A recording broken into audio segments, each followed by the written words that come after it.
Para jamaah, Bapak Ibu yang dirahmati oleh Allah, alhamdulillah pada kesempatan malam ini kita masih diberikan kesehatan oleh Allah. Mudah-mudahan kita senantiasa istiqomah untuk hadir majelis ilmu. Amin ya rabbal alamin. Dan ketika ada seseorang hadir majelis ilmu dan dia itu belajar satu bab, maka itu memiliki keutamaan yang sangat besar. Sebagaimana dikatakan, diikuti semuanya, man ta'allama baban minal ilmi yantafi'u bihi fi akhiratihi wa dunyahu a'tahu Allahu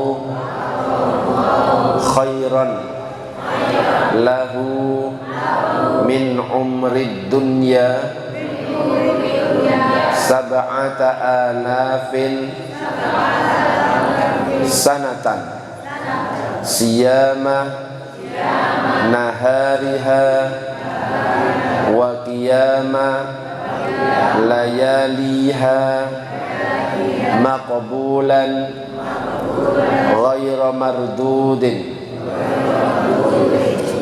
Jadi dalam sebuah hadis itu dikatakan, siapa saja yang mempelajari satu bab ilmu yang dia mendapat manfaat dengan ilmu itu dalam urusan akhirat dan dunianya, maka Allah akan memberikan orang itu pahala kebaikan baginya berupa umur di dunia selama 7.000 tahun, di mana dia berpuasa siang harinya dan beribadah di malam harinya dalam keadaan diterima tanpa ditolak. Ini salah satu keutamaan kita hadir majelis ilmu dan membahas satu bab saja. Membahas satu bab saja ketika kita hadir majelis ilmu, maka Allah memberikan pahala seakan-akan kita itu berusia 7.000 tahun, dan selama 7.000 tahun siang harinya puasa, malam harinya ibadah di malam hari. Kan kita nggak ada yang nyampe usia 7.000. Wong batasnya usia umatnya Nabi Muhammad itu antara berapa? 60 sampai 70. Jadi kalau sudah ada yang 70 lebih, itu bonus. Tapi bukan berarti yang 70 bisa lebih dulu daripada yang lebih muda. Tidak. Bisa jadi yang namanya ajal, yang namanya mati, itu bisa yang muda, bisa yang baru lahir, masih SD, SMP, SMA, bisa saja lebih dulu daripada yang lebih tua. Makanya kita harus menyiapkan bekal. Salah satu bekalnya hadir majelis ilmu. Makanya ketika kita hadir majelis ilmu, pastikan ketika pulang ada ilmu yang didapat. Boleh kita hadir yasin tahlil, tapi di situ harus ada ilmu yang dibawa pulang, biar komplit, biar lengkap. Kenapa? Nabi itu suatu ketika pernah masuk ke dalam sebuah majelis, sebuah masjid, kemudian melihat satu kelompok di situ zikir, satu kelompok bahas masalah ilmu. Kemudian Nabi nunjuk kepada orang yang zikir ini, kelompok ini bagus. Yang bahas tentang masalah ilmu, yang bahas masalah ilmu ini bagus. Tapi ternyata Nabi duduknya dengan orang yang bahas masalah ilmu. Kenapa? Nabi kemudian bersabda, innama bu'ithu mu'alliman, aku diutus itu sebagai guru. Jadi Nabi itu sebagai guru, maka lebih senang bareng dengan orang-orang yang menuntut ilmu. Makanya alangkah lebih sempurnanya kalau misalkan majelis itu disempurnakan, ada zikirnya, ada solawatannya, ada ngajinya. Nah, kita ini sekarang kalau selawatan semangat, kalau lagi tausiah ada kajian minggir. Nah, itu nggak berkah itu. Apalagi kalau misalkan diiringi sambil rokok. Kalau bisa, meskipun kita ngerokok, kalau lagi ngaji jangan ngerokok dulu. Kalau sudah boleh, silakan. Mau ngerokok, ya, mau dari kuping gini, nggak apa-apa, bebas. Tapi yang penting ketika sholawatan, ketika ngaji, rokoknya ditinggal. Kenapa? Karena majelis ilmu, majelis zikir itu majelis yang paling dicintai oleh Allah, dicintai juga oleh baginda Nabi. Jangan sampai sesuatu yang dicintai dicampur dengan yang dibenci, yang tidak disukai oleh Allah dan Nabi. Allahumma shalli ala sayyidina Muhammad. Kemudian Nabi itu juga bersabda, talabul ilmi fa innahu nurul mu'min fid dunya wal akhirah. Menuntut ilmu karena sesungguhnya ilmu itu adalah cahaya orang beriman di dunia dan akhirat. Jadi nanti ilmu kita ini yang akan menjadi cahaya petunjuk bagi kita. Bagaimana seseorang bisa sholat kalau misalkan dia nggak belajar tentang bagaimana cara sholat. Bagaimana seseorang itu bisa berwudu kalau misalkan dia nggak mau belajar tentang cara wudu, nggak bisa. Jadi nggak bisa dan nggak cukup kita itu hanya ikut-ikutan ketika sholat berjamaah terus kemudian kita takbir. Loh Ustadz, kan kalau jamaah dianggap sah semuanya. Loh nggak gitu juga.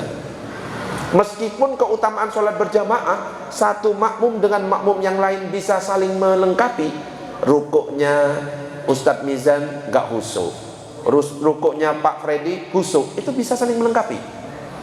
Sujudnya Pak Bobi nggak khusyuk, sujudnya Abah Ipin khusyuk, itu bisa saling melengkapi. Tapi kalau misalkan nggak pakai ilmu, tidak termasuk yang di dalamnya yang saling melengkapi. Kenapa? Misalkan ketika takbir dia niatnya salah posisinya. Saya tanya dulu, niat itu tempatnya di mana? Hati. Kalau yang usolli fardhu dhuhri arba'a raka'atin mustaqbilal qiblati ma'muman lillahi ta'ala, itu niat atau bukan? Bukan. Itu apa namanya? Lafadz niat. Wajib apa sunnah? Sunnah. Banyak orang yang nggak paham, dikira itu niat dan dikira itu wajib yang usolli itu. Akhirnya apa? Yang lebih difokuskan masalah usolli, sampai ada yang diulang-ulang karena dia was-was. Uswatun hasanah. Ono lah hadir orangnya. Uslah. Lah itu malah di pondok-pondok pesantren seperti itu. Saking khawatirnya tidak sah. Usolli. Ketika imam sudah salam, assalamualaikum warahmatullah, assalamualaikum, usolli fardhu dhuhri arba'a raka'atin. Wes selesai. Ini sunnah. Jadi kalau ada orang niat gak pakai usolli, tapi ketika takbiratul ihram Allahu Akbar, selama lafaz Allahu Akbar, saya sholat fardhu zuhur sah. Syukur-syukur bisa dilengkapi pakai usolli, ketika takbiratul ihram dia melintaskan. Meskipun pakai usolli 1000 kali, tapi ketika takbiratul ihram tidak dilintaskan dalam hati, gak sah. Wes gak sah dari awal. Allahumma sholli ala sayyidina Muhammad. Terus dikatakan di sini, wa qala an-nabiy sallallahu alaihi wasallam, Nabi sallallahu alaihi wasallam bersabda, ana madinatul ilmi wa aliyun babuha. Saya ini adalah kotanya ilmu, sedangkan Sayyidina Ali itu adalah pintu gerbangnya. Jadi kalau kita mau masuk ke dalam kota, tentu masuk lewat pintu gerbang. Sayyidina Ali itu adalah pintunya. Sayyidina Ali ini sahabat Nabi, sepupunya Nabi, menantunya Nabi. Kemarin sudah saya sampaikan julukannya, doanya kalau Sayyidina Ali belakangnya namanya apa? Karramallahu wajhah. Artinya apa? Semoga Allah memuliakan wajahnya. Masih ingat alasannya apa? Karena Sayyidina Ali tidak pernah melihat kemaluannya. Bisa dibandingkan dengan Abah Ipin berapa kali sehari? Wes, ya nggak ada apa-apa diliatin terus. Sayyidina Ali itu nggak pernah melihat kemaluannya. Ya sampai kita nggak bisa bayangkan ya apa ya kalau buang hajat dan lain sebagainya nggak ngelihat kemaluannya. Yang kedua, Sayyidina Ali juga tidak tidak pernah menyembah berhala. Makanya akhirnya karramallahu wajah. Nah, Sayyidina Ali ini dikatakan sebagai pintu gerbangnya ilmu. Mendengar ucapan ini, akhirnya kelompok Khawarij ini kelompok pembenci Sayyidina Ali pada waktu itu.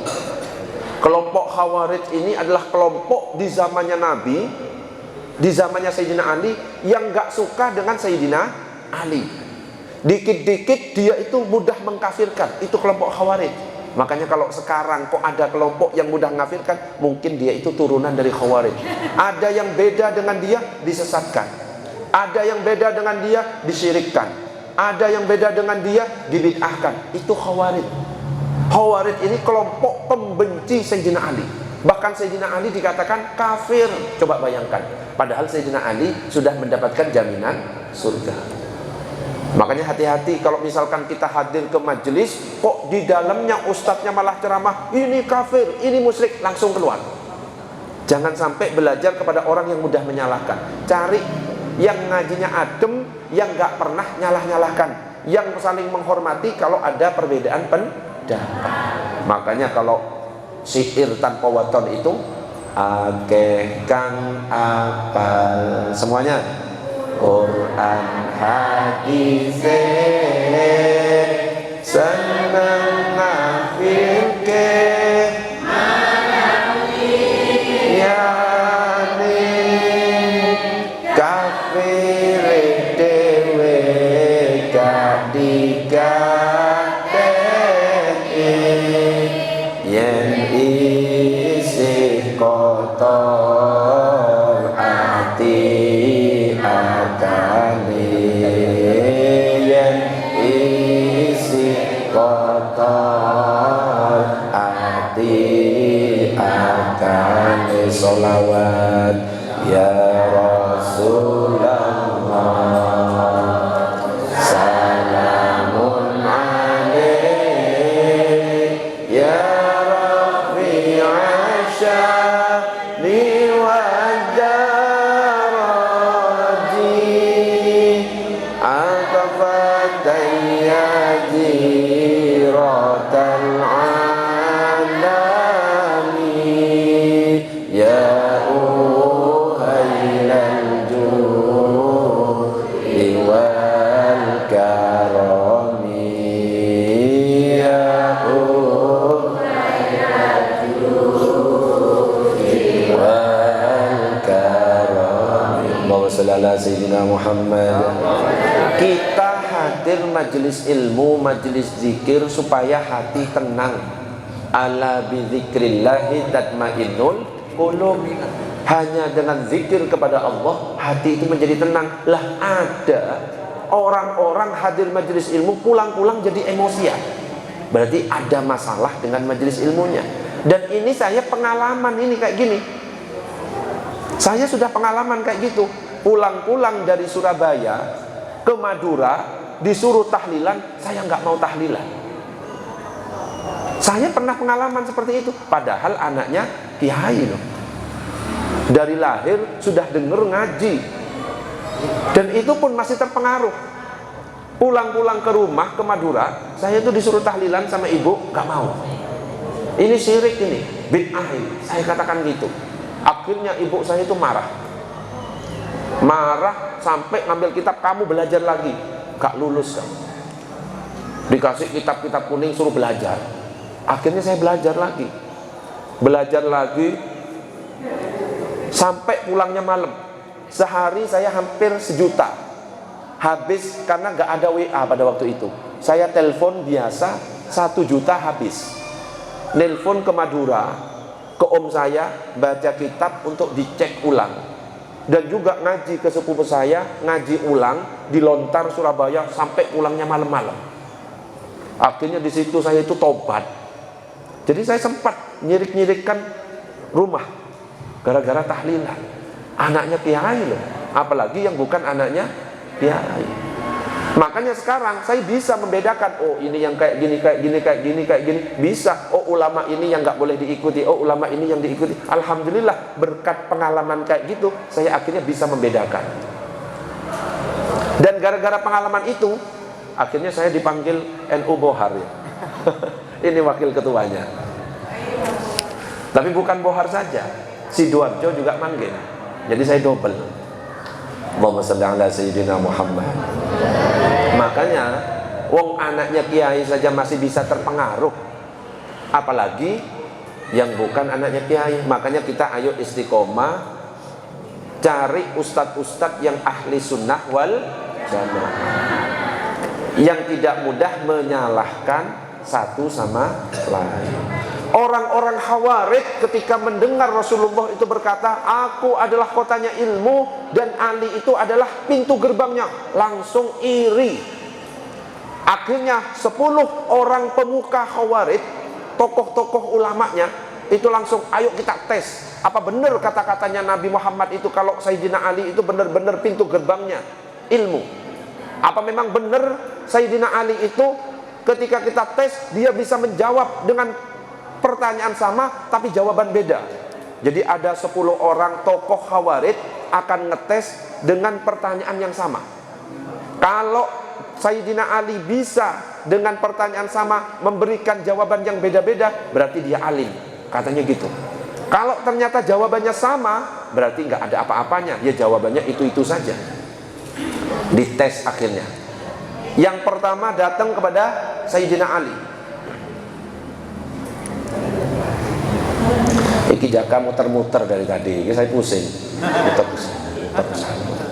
Kayak gangsing.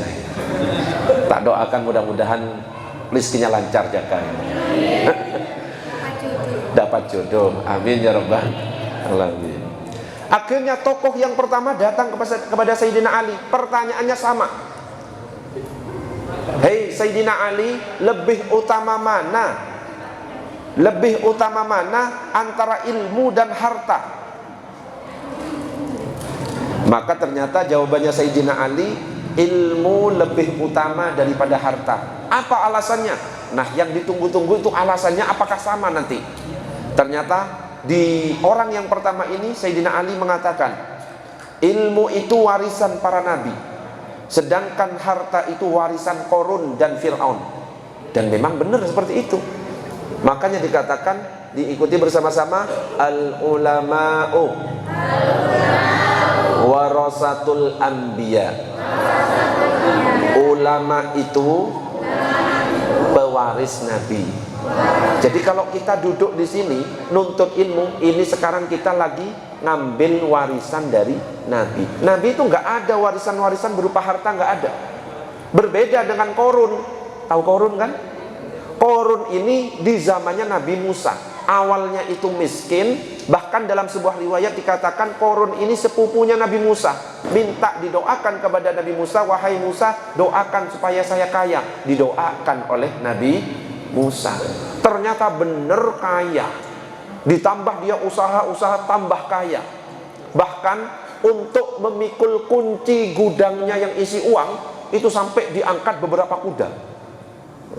Itu ya, saking kayanya.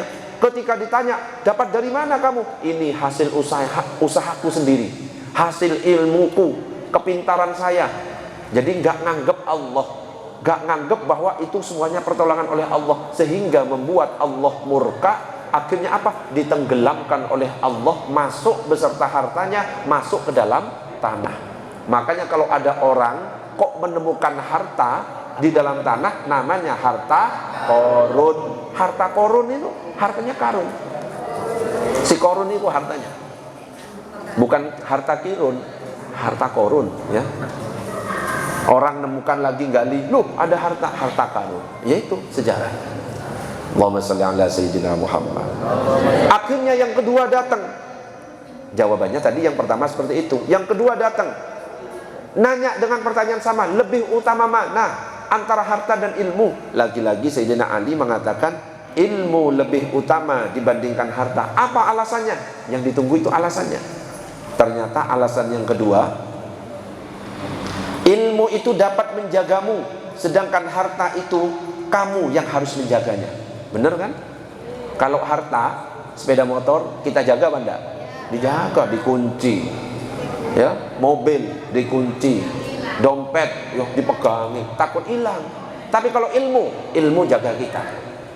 Maksudnya ilmu menjaga kita, ketika sholat dengan ilmu, sholat kita bisa sah dan diterima oleh Allah Subhanahu wa Ta'ala. Dua pertanyaan, dua jawaban yang berbeda. Satu pertanyaan yang sama, dua pertanyaan yang berbeda. Yang ketiga lagi-lagi datang, lebih utama mana ilmu dengan harta? Lebih utama ilmu. Apa alasannya? Alasannya adalah Pemilik harta memiliki banyak musuh. Biasanya kalau orang kaya itu banyak yang iri. Kalau di depannya pura-pura baik, tapi di belakangnya nusuk dari belakang. Ya, benar apa enggak? Benar. Kalau di depannya jilat-jilat, ya. Kalau di belakangnya, wes ngomongin itu pasti hasil nuyul niku. Itu pasti hasil ngepet niku. Wes banyak macam-macam musuhnya. Sedangkan pemilik ilmu memiliki banyak kawan.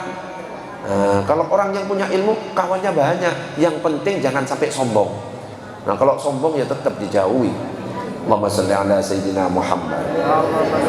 Datang lagi yang berikutnya, pertanyaan yang sama, lebih utama mana, ilmu dengan harta? Jawabannya sama, ilmu. Apa alasannya? Apabila kamu mendayagunakan harta, sesungguhnya harta tambah berkurang. Tapi kalau ilmu yang didayagunakan, tambah semakin bertambah. Kalau harta kita gunakan untuk belanja, habis. Tapi kalau ilmu kita sampaikan, tambah apa? Tambah mancep. Bahkan apa? Bisa menguntungkan orang yang menyampaikan ilmu. Idza mata banu adama in qata'a amaluhu illa min salasin. Kalau orang mati, 3 ini yang nanti yang manfaat. Sedekah jariyah, ilmu yang bermanfaat. Yang ketiga, anak soleh yang mendoakan orang tua. Sampai berkali-kali datang tokoh-tokohnya, alasannya Sayyidina Ali beda-beda. Tapi jawabannya sama, ilmu lebih utama daripada harta. Alasannya itu yang beda-beda. Pemilik harta dapat dipanggil dengan nama si bakhil dan si kikir, karena mungkin pelit, ya. Sedangkan pemilik ilmu dapat dipanggil dengan nama yang terhormat dan yang mulia. Harta itu harus dijaga dari pencuri, sedangkan ilmu tidak perlu dijaga dari pencuri. Ini alasan-alasan yang berbeda dari Sayyidina Ali. Alasan lainnya, pemilik harta dia akan dihisab nanti pada hari kiamat, sedangkan pemilik ilmu bisa memberikan syafaat. Jadi ini yang hadir di sini bisa saling memberikan syafaat. Kok tiba-tiba nanti Abah Ipin, ya, masuk surga, kok Bu Neli nggak ada? Loh, mana Bu Neli? Carry ini. Jadi bisa, ya, Abah Ipin itu bisa nanya, mana Bu Neli yang biasa saya gonceng ke majelis? Kok nggak ada? Bisa. Loh, saya nggak akan masuk kecuali Bu Neli masuk juga. Masuk juga bareng-bareng, ya. Pak Herman juga, ya, misalkan. Loh, mana Pak Herman? Ternyata Pak Herman lagi rokokan di pinggir neraka. Yocok lah. Tapi tetap akan masuk, saling nolong. Mana teman saya yang pernah itu yang biasanya jadi MC, akan saling bertanya. Mana biasanya yang nabuh rebana itu, yang nabuh hadrah, nanya. Mana yang biasanya datangnya telat itu, ya. Datang pas ceramah, Abah selamat. Langsung ketawa. Tetap akan ditanya nanti. Mana itu ketika di Japri nggak balas-balas? Oh, wes, ya. Tetap akan saling ditanya. Tapi kalau saya nggak usah dibalas, nggak apa-apa, ya. Nggak apa-apa. Akan saling menanya. Mudah-mudahan kita semuanya berkumpul di surga. Amin ya rabbal alamin. Alasan lainnya adalah harta akan hilang bekasnya dengan sebab lamanya berdiam atau dibiarkan dan dengan berlalunya waktu. Sedangkan ilmu tidak akan hilang bekasnya dan tidak akan usang. Alasan lainnya adalah harta itu dapat mengeraskan hati, sedangkan ilmu dapat menerangkan hati. Ilmu itu lebih utama dari harta. Alasan lainnya adalah pemilik harta akan dipanggil sebagai tuan sebab hartanya, sedangkan ilmu akan dipanggil sebagai hamba Allah. Dan ternyata 10 tokoh agama ini bertanya dengan pertanyaan yang sama. Jawaban dari Sayyidina Ali beda-beda. Akhirnya apa? Mengakui kealiman Sayyidina Ali dan menyerah. Kamu benar-benar alim dan hebat. Dan benar kata Rasulullah bahwa engkau adalah pintu gerbangnya ilmu. Dan seandainya ada orang yang bertanya lagi kepada Sayyidina Ali, jawabannya katanya Sayyidina Ali, aku pasti memberikan jawaban yang berbeda. Itu saking hebatnya Sayyidina Ali. Allahumma shalli ala Sayyidina Muhammad. Oke, sampai di sini ada pertanyaan? Ya, silakan Pak Irwan.